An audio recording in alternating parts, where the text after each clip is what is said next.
Jornal Gazeta Norte Mineira.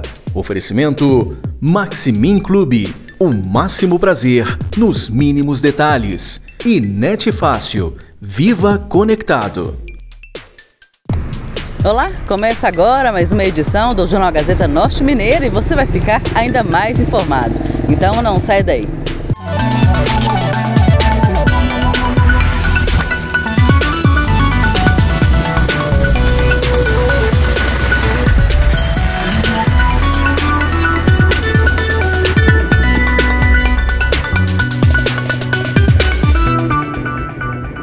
Começamos esta edição falando sobre uma ação de um colégio aqui da cidade que promoveu o dia Quebrando o Silêncio, tema escolhido para realizar ações pelas ruas de Montes Claros.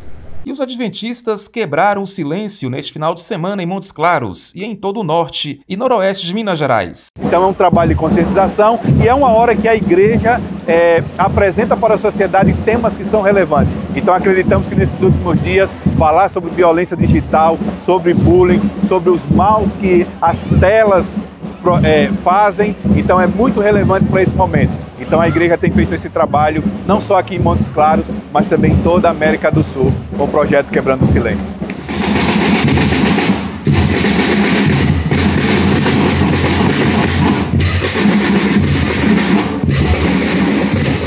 Com faixas, cartazes, eles chamaram a atenção da sociedade quanto à violência digital, que tem ganhado uma proporção cada vez maior. Sabemos que o mundo virtual oferece muitas opções que não são reais, que estão fora da realidade. E nós queremos então preparar essas crianças que muitas vezes não têm acesso a essas informações. Por isso que nós também adotamos uma escola. E além disso, participamos de passeatas, carreatas, grandes mobilizações, lives e também através das nossas ações externas temos mostrado a importância de levarmos esta informação, esse conteúdo saudável para as famílias. O projeto tem levado reflexões e orientações sobre os desafios e os impactos do uso das redes sociais. Quebrar o silêncio significa cortar um ciclo de violência. E hoje, neste dia, em todo o nosso território, nos 3 estados, Rio, Minas e Espírito Santo, muitas ações foram realizadas em diversas formas. Fóruns, palestras, passeatas, reflexões, reuniões, momentos a sós com os pais, nas escolas, nas igrejas.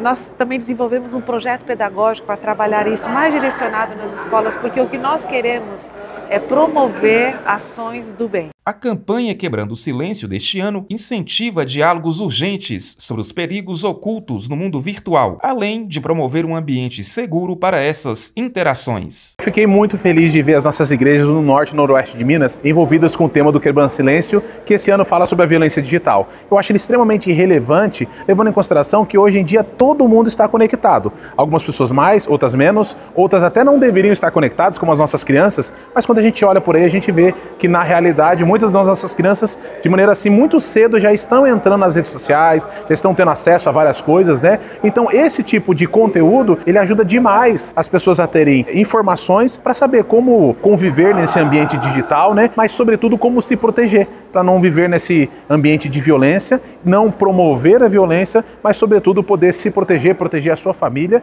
e também ficar atento a outras pessoas que eventualmente, irmãos, né, podem estar sofrendo com esse tipo de problema. Violência digital é crime. Se você sofre esse tipo de violência, denuncie.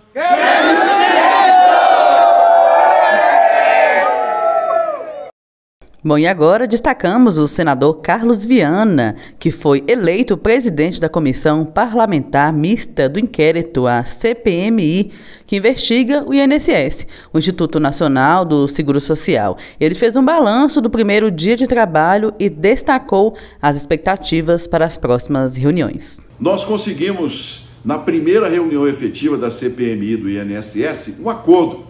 Apesar de toda a polarização política que temos, foi possível construir a aprovação do plano de trabalho, construir principalmente as convocações e os convites às pessoas que participaram ou pelo menos podem colaborar na investigação sobre esse esquema criminoso, essa roubalheira que foi no INSS e o dinheiro dos aposentados brasileiros. Na próxima quinta-feira, nós pretendemos já ouvir os servidores públicos que participaram das investigações, a Polícia Federal, a Defensoria Pública e um advogado que foi o primeiro a fazer a denúncia publicamente, inclusive em várias reportagens, explicando como funcionava o esquema de roubar os aposentados brasileiros. Portanto, eu tenho muita confiança de que nós vamos começar a mergulhar nesse universo, nessa organização criminosa. Nós vamos dizer quem roubou os aposentados, para onde esse dinheiro foi, quem se beneficiou, e não vamos proteger ninguém. Nós já convocamos hoje todos os presidentes do INSS, desde o governo Dilma até o atual governo, todos os ex-ministros convidados, desde o governo Dilma até o governo atual, e os servidores que participaram desse esquema. A nossa intenção é seguirmos o rastro do dinheiro, fazemos quebra de sigilo telefônico, sigilo bancário e sabemos onde foi parar o dinheiro roubado. Aí sim, nós podemos pedir de volta o ressarcimento, porque é um absurdo que o dinheiro do contribuinte esteja cobrindo um rombo que a Previdência deveria ter evitado há bastante tempo. A CPMI, eu posso garantir a vocês, vai dar respostas muito importantes, vai lavar nossa alma nessa questão da impunidade. Seguimos agora para o intervalo e já voltamos. Bom, estamos de volta e o assunto agora é desconto na conta de luz. E olha só, o gerente regional da CEMIG, Matheus Moura, detalha como funciona o projeto e explica quem pode ter acesso ao benefício de tarifa social e assim, é claro, aquele desconto especial na conta de luz. Bom, o assunto agora é tarifa social. Vamos entender melhor como funciona e a quem atende a tarifa social da CEMIG. Eu converso agora com o Matheus e ele vai explicar. Matheus, inicia para a gente falando o que é a tarifa social e como ela funciona. A tarifa social é um benefício, né, concedido para pessoas e famílias que precisam desse auxílio. E de que forma que ele funciona? Ele dá a gratuidade para o consumo de energia elétrica até o limite de 80 kWh, que é um consumo significativo. E então a pessoa vai receber na sua conta de luz, na fatura de energia, esse desconto. E o que ela consumir a mais, a diferença, ela vai arcar. É importante também salientar que a contribuição pela iluminação pública, que é do município, ela continua arcando também. Então, por isso que as pessoas não ficam 100% gratuitas, né? Ela tem uma contribuiçãozinha para fazer ali ainda. Você falou um assunto importante. Recentemente agora foi assinado um decreto de uma possível gratuidade aí na tarifa social. Mas existem requisitos para isso, né? Isso, exatamente. É justamente atendimento a esses critérios que vai fazer a pessoa ter esse desconto ou essa gratuidade. Como é que funciona? São 3 critérios principais e 2 deles dependem da pessoa estar cadastrada no cadastro único, né? Então, o CAD único. O primeiro, a pessoa então tem que estar no CAD único e ter uma renda familiar de meio salário mínimo por pessoa. Tendo esse critério, estando cadastrado no CAD único, ela vai receber. O outro critério também é via CAD único e a renda tem que ser de 3 salários mínimos e ter naquela família uma pessoa ali que precisa do uso contínuo de um aparelho elétrico, né? Então, por ter esse uso contínuo, ela tem também direito. E o terceiro é a pessoa ser cadastrada no BPC, o benefício de prestação continuada.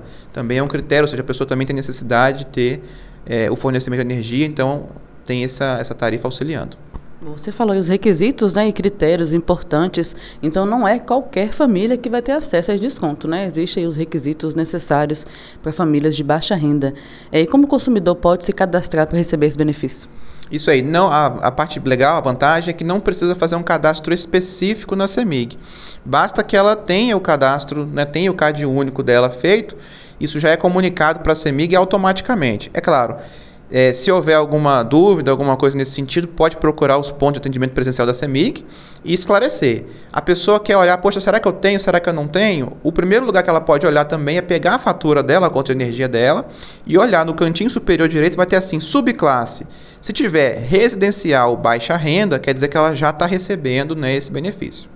E se a pessoa tiver perdido o cadastro, a atualização, tem que fazer essa atualização de cadastro sempre, né? Isso. É importantíssimo a pessoa fazer essa atualização de cadastro sempre, até porque às vezes muda de residência e não atualiza, né, o seu CAD único, então é muito importante estar sempre atualizando.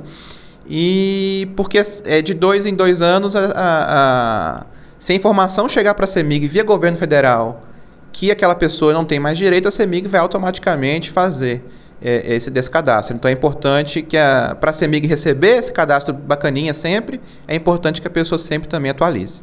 Bom, a CEMIG realiza um cruzamento de dados com o CAD único para identificar automaticamente os beneficiários? Isso mesmo. Então a gente recebe, né, na verdade, esses dados, já aplica esse desconto, essa tarifa descontada, de forma automática. E se por acaso tiver alguma dúvida, alguma necessidade, a gente recomenda ir até um ponto presencial de atendimento e questionar e esclarecer.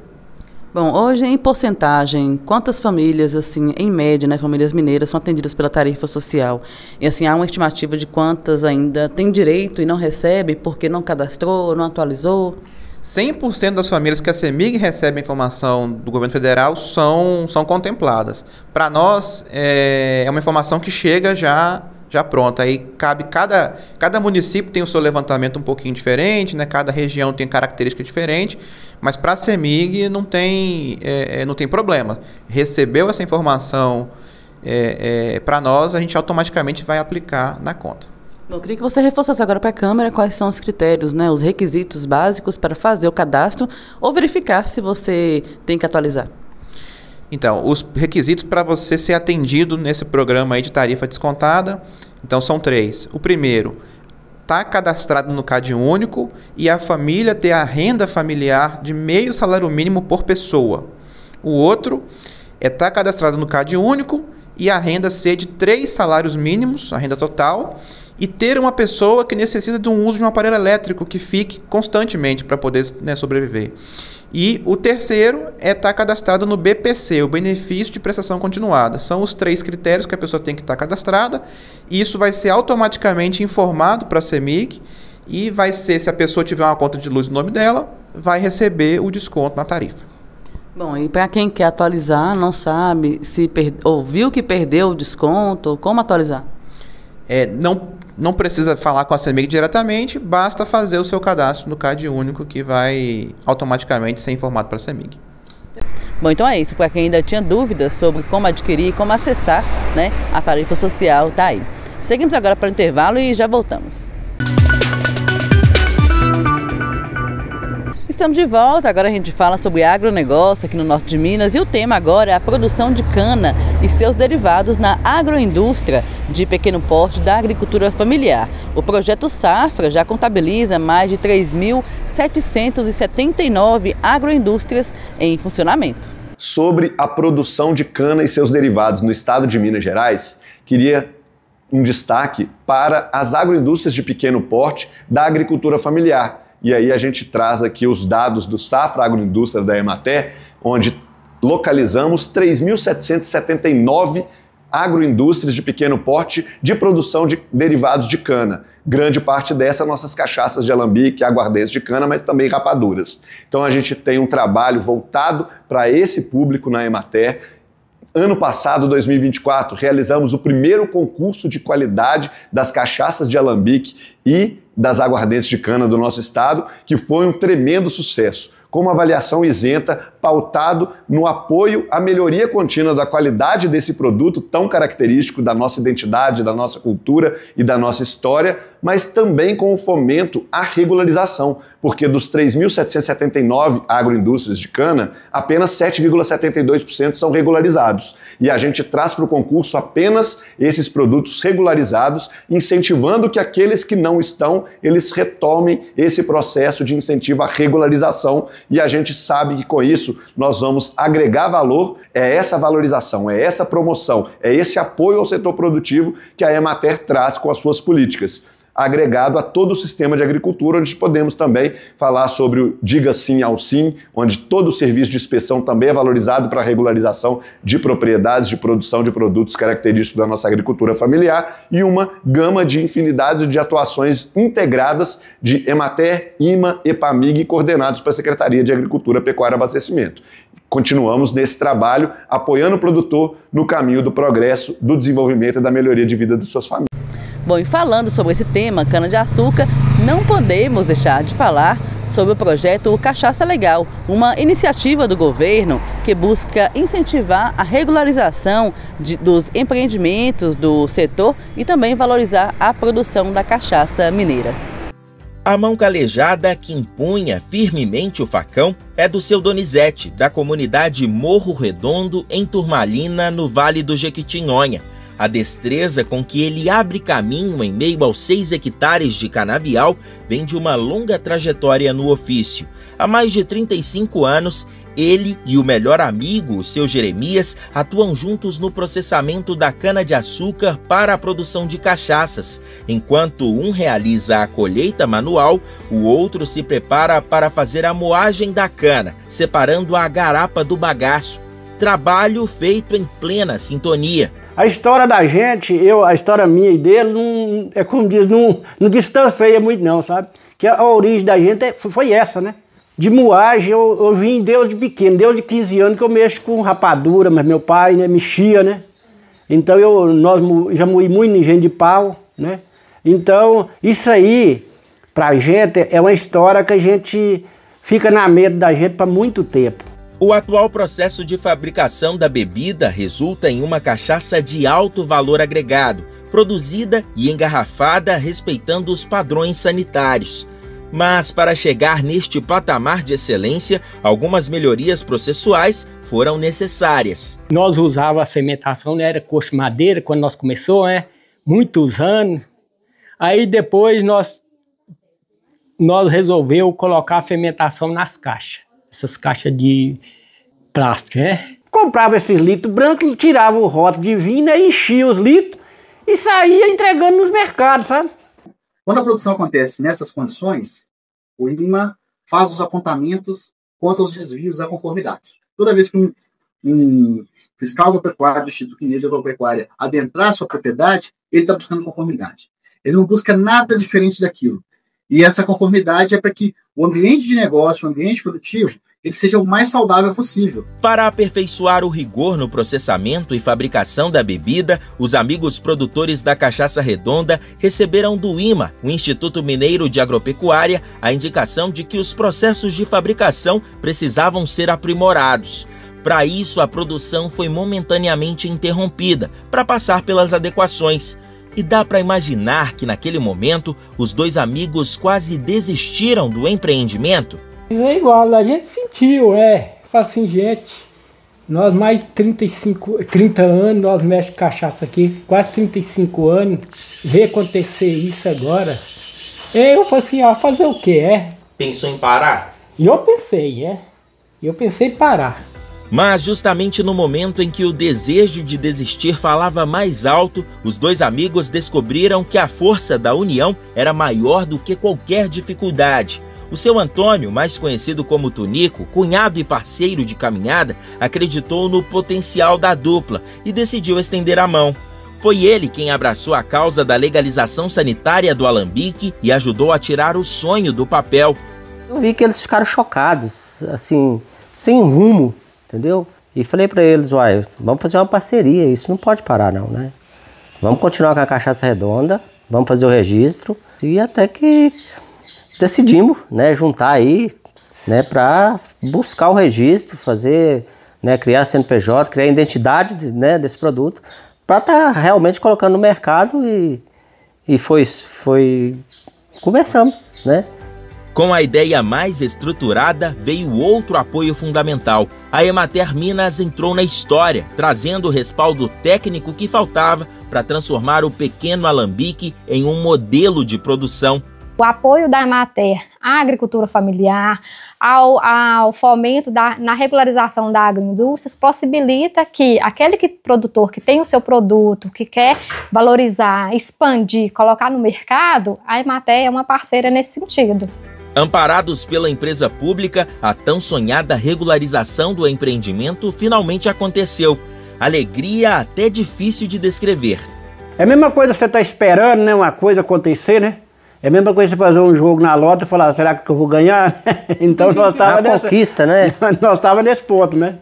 Então foi muito boa. Hoje, a produção da Cachaça Redonda é referência. No período da safra, que vai de julho a outubro, são produzidos entre 30 e 40 mil litros da bebida.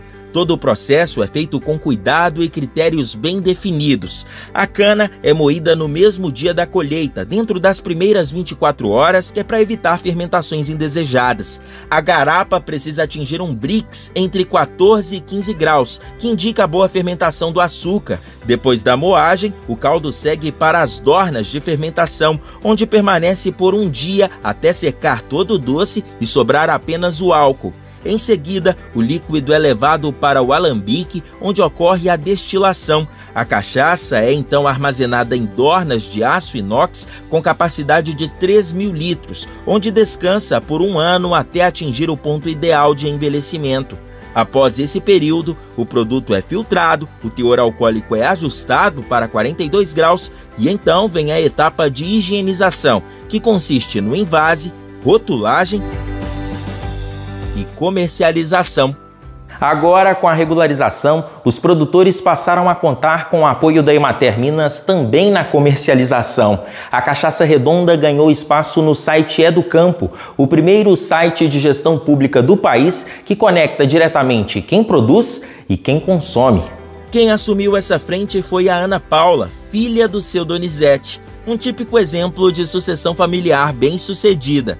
A gente viu que era uma oportunidade muito boa e a gente entrou, né, no site do Educampo, estamos aí, né, e foi assim, uma visibilidade muito grande, né, a gente já viu o efeito, então, e a gente teve uma alavancagem muito boa, então assim, a gente tem só que agradecer, sabe? A coroação de todo esse trabalho veio no ano passado, quando a Cachaça Redonda foi premiada na primeira edição do concurso de qualidade das cachaças de alambique e aguardentes de cana-mineiras, promovido pelo governo de Minas com organização da Emater. Fiquei muito feliz, por mais, né, que seja uma medalha de bronze. É claro que a gente quer ouro, né, prata, mas assim, já é um grande passo, né, que a gente aí adquiriu a primeira medalha de bronze. Então, estou muito feliz e isso aí tem mais só acrescentar, né, no nosso produto.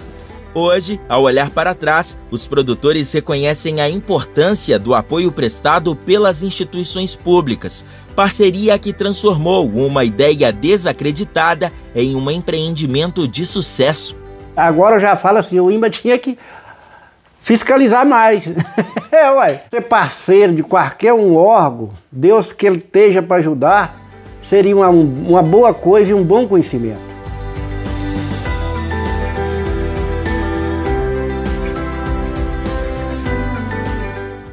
Bom, gente, e assim finalizamos agora mais uma edição do Jornal Gazeta Norte Mineira. Espero que você tenha gostado.